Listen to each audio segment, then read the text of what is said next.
à dessein qu'on a cette année choisi de parler des maladies non transmissibles et du rôle de l'Afrique.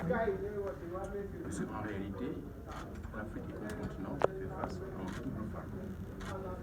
On a l'habitude de lutter contre les maladies infectieuses qui sont d'origine bactérienne, virale, parasitaire et mycosique, et qui sont responsables des épidémies.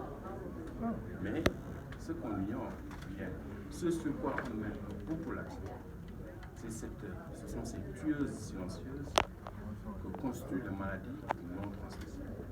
Puisque celles-là, une fois diagnostiquées, elles s'installent à vie chez l'être humain. Et si une bonne prise en charge n'est pas faite, alors inexorablement, on introduit le décès.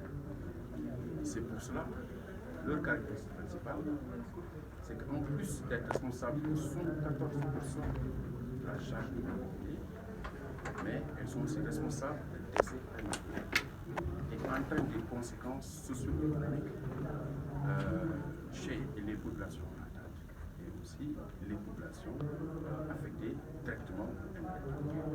D'où la raison principale cette année de choisir cette date et d'en parler.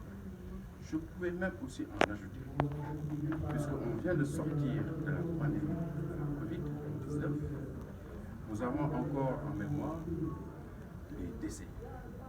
Alors, durant la pandémie de Covid-19, toutes les personnes qui sont décédées et qui ont fait des formes graves susceptibles même d'entraîner la mort, toutes ces personnes étaient porteuses de comorbidités avec des maladies non transmissibles.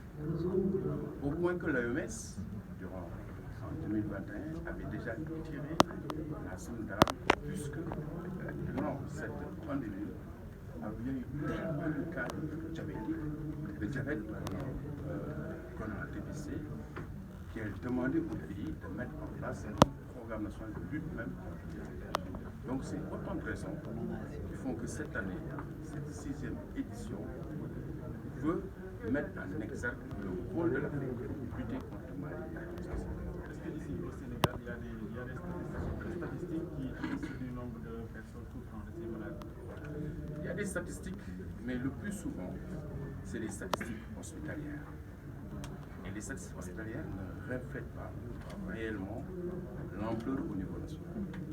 En 2015, il y avait eu une enquête qui avait été faite, qui avait montré une prévalence de l'ordre de 11% comme ça, mais pour l'HTA, le diabète, mais c'est des chiffres à considérer, n'est-ce pas, entre griffes. C'est pour cela, comme le disait tantôt monsieur le ministre, le Sénégal est en train de préparer sa 2e enquête nationale pour pouvoir effectivement évaluer la prévalence des maladies non transmissibles au sein de la population, mais surtout les facteurs de risque qui prédisposent à ces maladies non transmissibles.